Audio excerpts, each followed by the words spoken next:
This is Dan Jacobs from Atreyu, and we're hanging out with Rob on Punkvideosrock. You guys grew up out here in Orange County. There's not as many venues out here as they were before. Yeah, slimming down a little bit. Right. So, what is a hometown show like for you guys, and where is it at now? The last one we did was the Observatory here in Santa Ana, which is just down the street.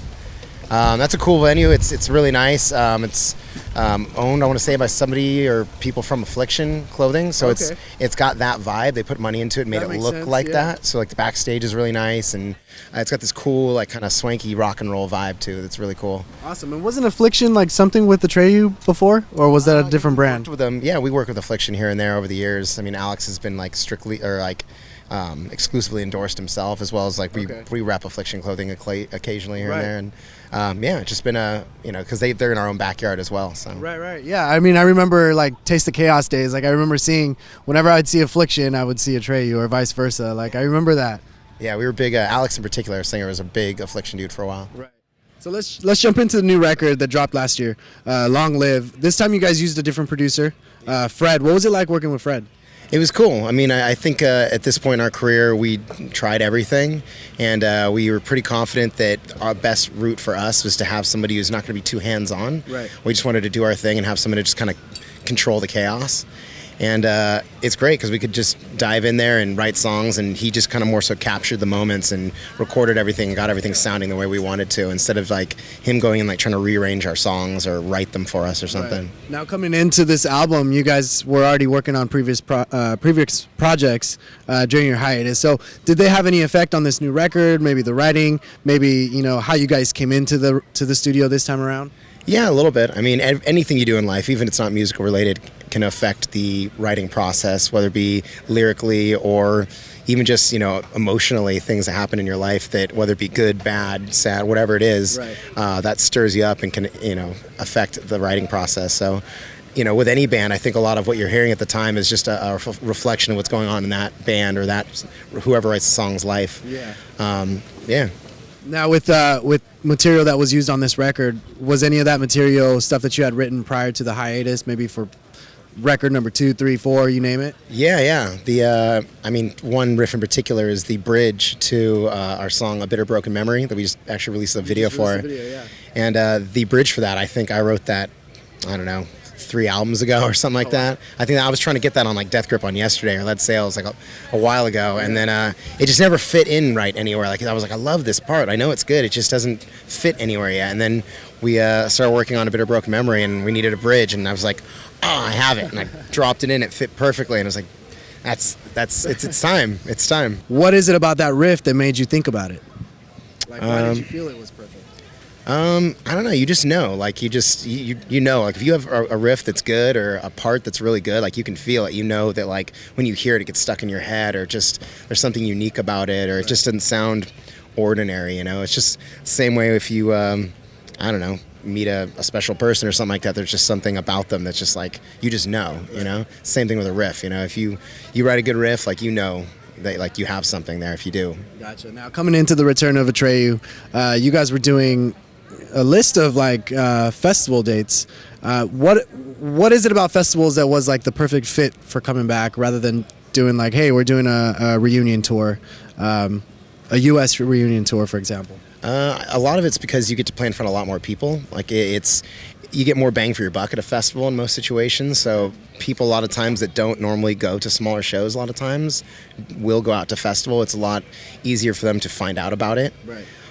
So with that being said, we cover a lot more ground a lot faster by doing that. Instead of like chipping away at a bunch of small shows, we could just do a few big ones, and it has a bigger look to it as well, which is nice. It kind of puts you up on a bigger platform. Gotcha. Now you guys were one of the few bands that were able to be on that TV circuit, whether it be MTV or even radio circuit or even movie stuff that you guys did features for. So what is it like now seeing that this kind of genre doesn't really exist in that world anymore?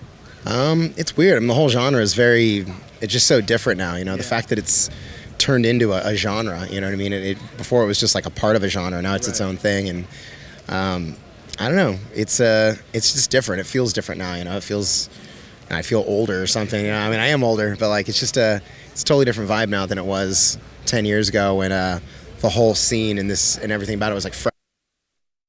But I know there's still elements out there. There's a lot of bands from our era that kind of still holding it down. Right. But yeah, it's I don't know, just changing at times, I guess. Now, can you go back to, I think you guys were on Mr. and Mrs. Smith. Yeah. You guys did like a cover on that. Bon Jovi, yeah. Can you go back to that and what was that like? I mean, how did they approach you? How did that really happen for you guys? A lot of it's through your publishing company. They're just looking for songs, and like your publishing company's job is to essentially, they make money off, your music, so it's in their best interest to try to get it placed places so that you can make money off of it. In this case, it'd be whether it be her port or Mr. and Mrs. Smith soundtrack, or we did the Underworld soundtrack for a vampire-ish movie or whatever. And you did like some video game stuff too, right? Yeah, Burnout 3 or something like that, or and Madden, I don't know, a bunch of games. I don't even know. Now, do you see does that really help the band when bands go out and put their music out on soundtracks such as that? Yeah. Absolutely. It's it opens the door up to an audience that might not normally know about your band, or like a lot of times there's people that play video games that are not necessarily going out and like digging for new music, and they just need it to kind of be shoved in front of them, and in that situation they're playing this game they really like, and the soundtrack to the game they really like, that makes them think about it and enjoy it and all these things. If it's your band, you have a much better chance of them being like, I freaking really like this song, I'm gonna go buy this band's album.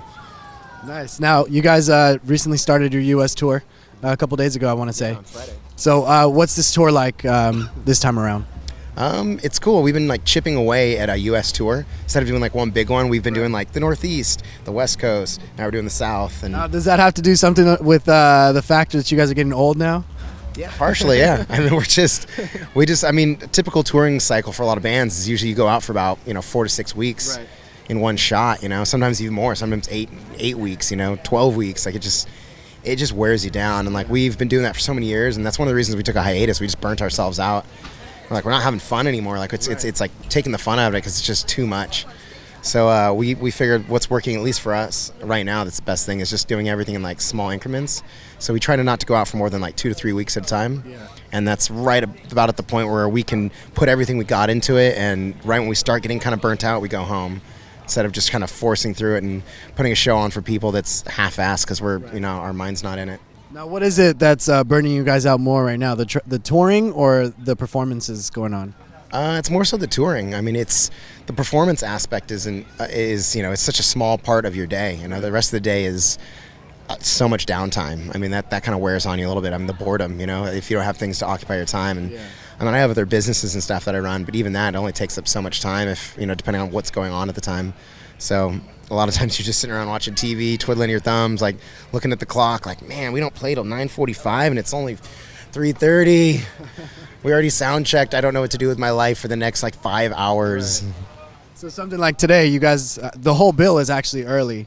So is that to an advantage for you guys? Yeah, see, for us, like I like playing earlier and getting it over with, because then you can just go and have fun and actually enjoy the show. Right. Like I can't enjoy the show if I'm like the whole time I'm waiting to play, because I'm like focused on that, and like until I get that out of the way, I can't like relax all the way. So when we play, like when we do like festivals like this, where it's like an earlier, just in general event, or we've done stuff in the past like Taste of Chaos, where there'll be 15 bands and we're like number 10 or 11 out of the 15. It's like, it's great because you're playing later, but it's like 7 o'clock, 6 o'clock. It's a nice time, and can go hang out afterwards and watch the concert, so it's cool. That's true. Get to know the bands a little more.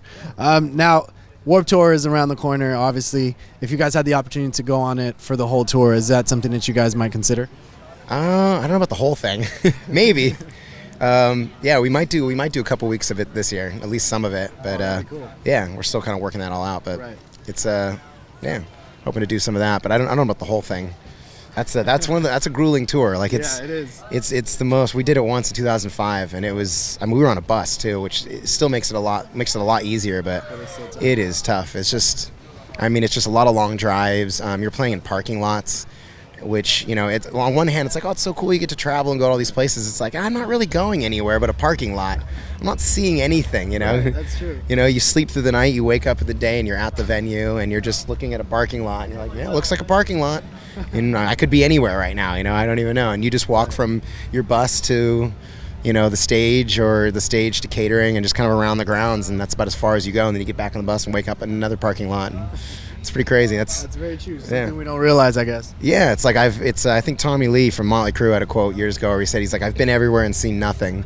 And to an extent, that's touring life. You know, you just a lot of times all you see is the walk from your van or your bus or whatever to the venue and back, and maybe around the corner to go grab a Subway sandwich or whatever there is around there. And other than that, like it's like, yeah, you're places, but you're not. The album dropped last year. How long do you see an album living nowadays with the way that fans want to hear new music constantly? It's tough. It just depends on the album. I mean, you look at something like, it just has to be really good. It really boils down to how good it is. I mean, if something is really good, people will never get sick of it. And it's like, look at like Taylor Swift. Taylor Swift is just on fire. Whenever she drops a new record, you don't even realize that there's no steam like slowing down on the last one. Like she's still pumping out those hits, and they're still #1 at radio. And it's like, well, I mean, it's been 2 years. It's time to put out a new album, even though my shit's still #1. Like, just because it's at #1 doesn't mean stop. But it's. The songs seem so relevant. It's kind of the whole thing, with you can go back to bands back in the day, 80s, 70s, whatever. These bands still draw so many people because it's timeless, good music. And if you're not writing good, timeless music, like, time will do its thing with you and throw you to the curb. Yeah, exactly. It'll come and go. Well, dude, I look forward to seeing you guys live today. It's been quite some time. Last time was last year. Not Fest, I want to say. Oh, yeah. So it's been quite some time. So you guys be sure to check out Atreyu on tour now. The tour just started. Pick up their new album, Long Live, which is available now. And anything you want to say to those fans that are still around and even the new ones that just found out about Atreyu? Well, come treat yourself, and we'll treat you. Thanks for watching, guys. Subscribe to Punk Videos Rock.